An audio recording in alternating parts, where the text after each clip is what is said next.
Hello friends, welcome. आज हम लोग बात करेंगे इंटरमिटेंट फास्टिंग के बारे में।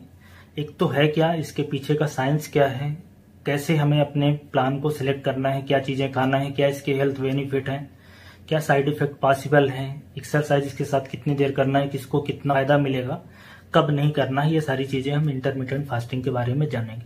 तो इंटरमिटेंट फास्टिंग आज के ज़माने में काफ़ी पॉपुलर तरीका है वेट करने का।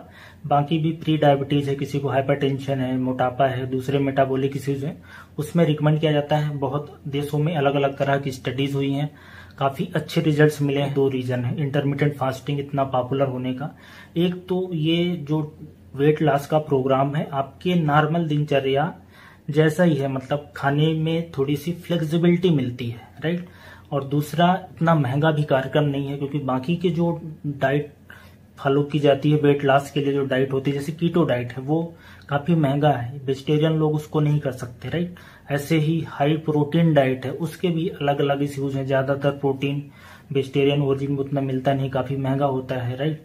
और ऐसे ही जो लो कार्ब डाइट होती है, एटकिन डाइट, उन सबको फॉलो करना बहुत मुश्किल है। इसका मतलब क्या हो, इंटरमिटेंट फास्टिंग के मतलब अगर मैं समझाऊं, इसका मतलब होता है कि आपको दिन के कुछ घंटे फास्ट रखना है और कुछ घंटे में खाना, एक विंडो सेट कर दी जाती है, राइट। वो विंडो में ही खाना है। 8 घंटे की विंडो अमूमन जो प्लान चलता है, जो लोग फॉलो करते हैं, वो 16 घंटे मतलब 16 घंटे आपको फास्ट रखना है और 8 घंटे खाना है, राइट। ये चलता है। वैसे अगर मैं टाइप की बात करूं इंटरमिटेंट फास्टिंग के, तो 3 मेन टाइप होते हैं। एक अल्टरनेट डे पे एक दिन खाओ, दूसरे दिन नहीं खाओ, ज्यादा अच्छा आइडिया नहीं, क्योंकि उस पर बहुत सारे लोग नहीं फॉलो कर पाते। एक दूसरा है कि हफ्ते में 5 दिन खाओ, 2 दिन कम खाओ, ज्यादातर पीने वाली चीज लो, वो भी बहुत अच्छा आइडिया नहीं है। तो दोनों ड्रॉप हो गए, अब डे में इंटरमिटेंट फास्टिंग करते हैं। तीसरा तरीका जो यूजुअली फॉलो किया जाता है पूरी दुनिया में, इसमें क्या करना है, इसके भी अलग अलग तरीके दिन में हो सकते हैं। जो कॉमन तरीका होता है 16:8 का है, मतलब 16 घंटे आपको फास्ट रखना है और 8 घंटे खाना है। इससे क्या फायदा होगा 8 घंटे खाने से? 8 घंटे खाने से 2 फायदा होगा। एक तो आपकी जो डाइटरी हैबिट है वो ठीक हो जाएगी, आप हेल्दी चीजें ही खाओगे, क्योंकि 8 घंटे में ज्यादा से ज्यादा 2-3 बार खाया जा सकता है। एक तो आप कैलोरी लेते हो वो कम हो जाएगी, और दूसरा मेटाबॉलिक कंट्रोल शरीर को होता है। क्या होता है मेटाबॉलिक कंट्रोल? मेटाबॉलिक शिफ्ट की बात थोड़ा सा कर लेते हैं, इसके पीछे का साइंस को समझ लेते हैं, राइट। एक्चुअली मैंने खुद ट्राई किया है, 1 महीने मेरे पूरे हो गए। दूसरे वीडियो में मैं अपने रिजल्ट्स भी बताऊंगा कि मेरे शरीर पे कितना असर पड़ा है। तो जैसे आप खाना खाते हो, जैसे मैंने अभी 12 बज रहे हैं, दिन के 12 बजे हैं, मैंने 12 बजे और 8 बजे के बीच में अपनी विंडो सेलेक्ट कर ली है। तो मैंने 12 बजे खाना खा लिया, रोटी दाल चावल सब्जी खाया। उस समय शरीर के अंदर इंसुलिन निकलता है पैंक्रियास से, जो हमारे शरीर के, मेरे शरीर में ग्लूकोज का यूटिलाइजेशन को बढ़ाता है और एनाबॉलिक हार्मोन है, इसलिए जितना ग्लूकोज ज्यादा बचा रहता है उसको शरीर के अंदर फैट के रूप में डिपॉजिट कर देता है। तो 4 घंटे ये प्रोसेस चलती है। 4 घंटे के बाद जब ग्लूकोज कम हुआ, इंसुलिन थोड़ा कम होने लगता है, तो ग्लूकागॉन निकलता है, जो ग्लाइकोजन है, जैसे लिवर के अंदर है या मसल्स के अंदर ग्लाइकोजन है, वो एज ए एनर्जी सोर्स काम करने लगता है। अगर 4 घंटे की फास्टिंग आपकी हो गई, जब ये फास्टिंग बढ़ती है 12 घंटे हो गई, जैसे मैंने शाम को खाया था, अब अगले दिन सुबह नहीं खाया तो 12 घंटे हो गए।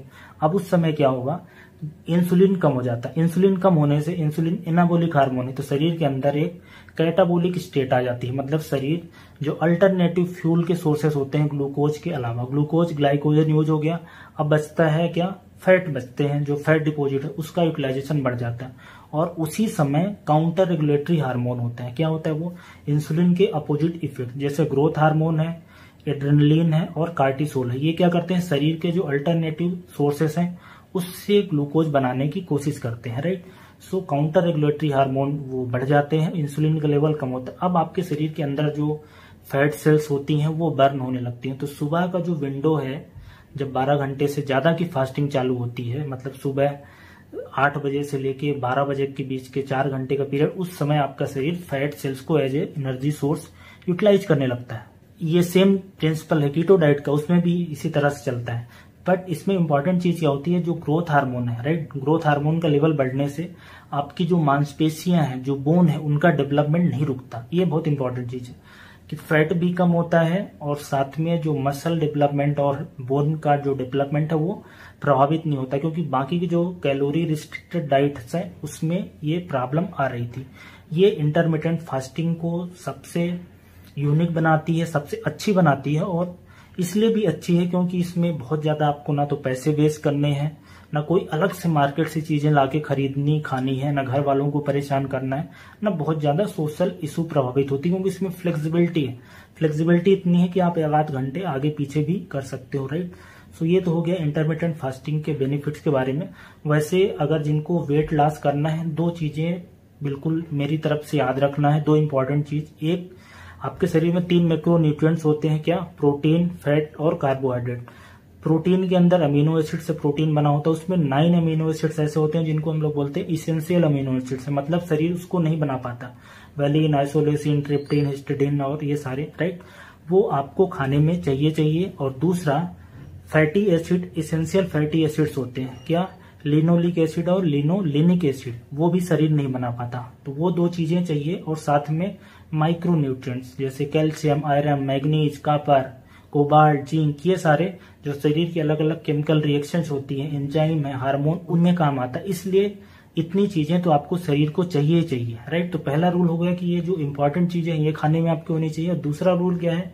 जितना आप खाना खा रहे हैं उससे ज्यादा आपकी कैलोरी हमेशा बर्न होनी चाहिए। तो कैलोरी डिफिसिट स्टेट में रहोगे तभी वजन कम होगा, आपकी बॉडी कीटोसिस में जाएगी, मतलब कि फैट सेल्स यूज करने लगी। सो अब आ जाते हैं कि सबसे पहले तो आप कैलकुलेट कर लो अपनी, आपको कितना कैलोरी चाहिए।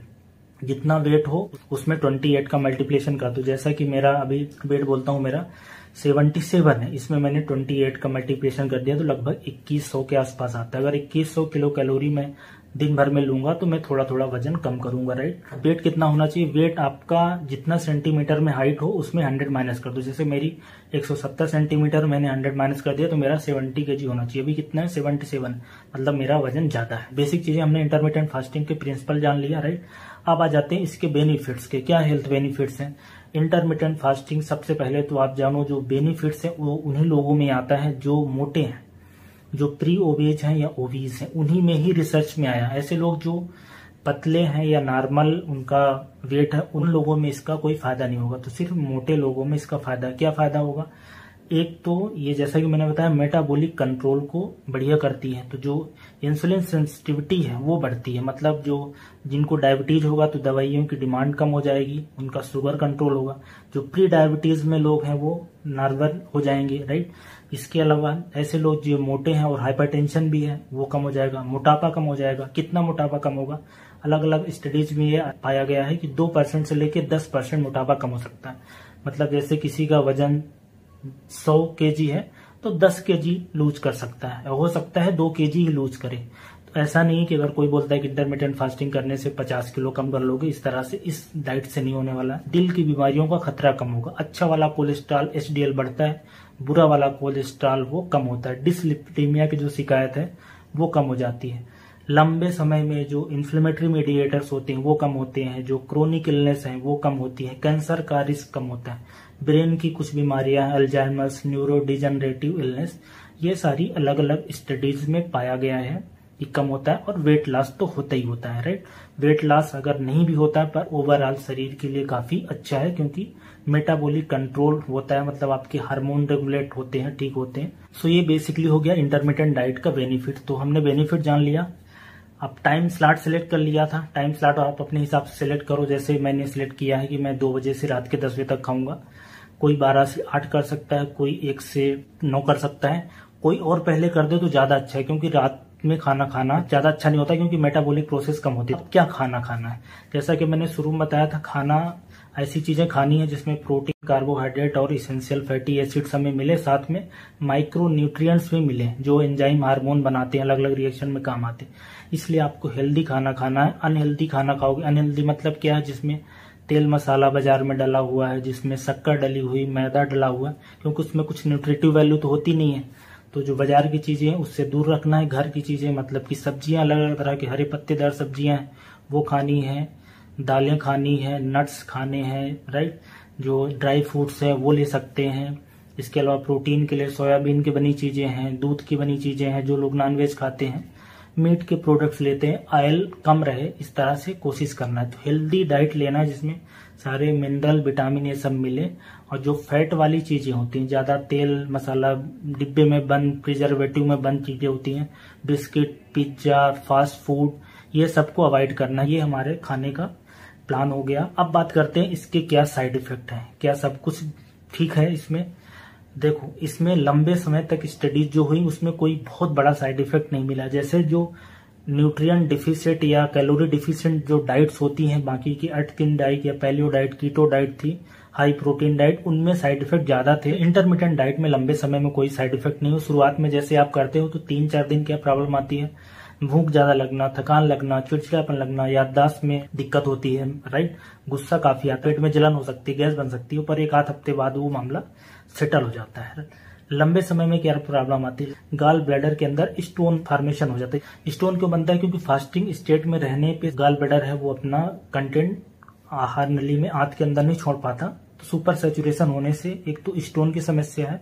दूसरी समस्या क्या है, थोड़ी कई बार स्किन की प्रॉब्लम, अगर न्यूट्रिशन कम हो, जैसे हेयर फॉल है, हेयर फॉल की समस्या है, इम्यून सिस्टम कमजोर हो सकता है अगर आप क्या न्यूट्रिएंट्स की कमी हो रही है। ये कुछ इसके साइड इफेक्ट हैं, ये हो सकते हैं, अमूमन काफी कम है, जो बाकी के डाइट से उससे तो काफी कम है।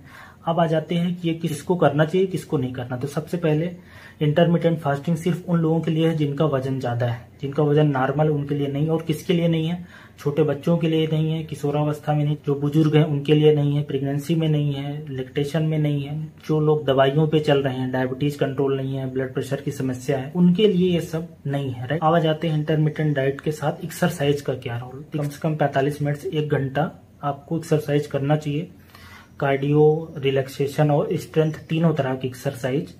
अब बात आती है कि टाइम क्या सिलेक्ट करें, हम लोग फास्टिंग के स्टेट में करें, सुबह करें कि खाना खाने के बाद करें।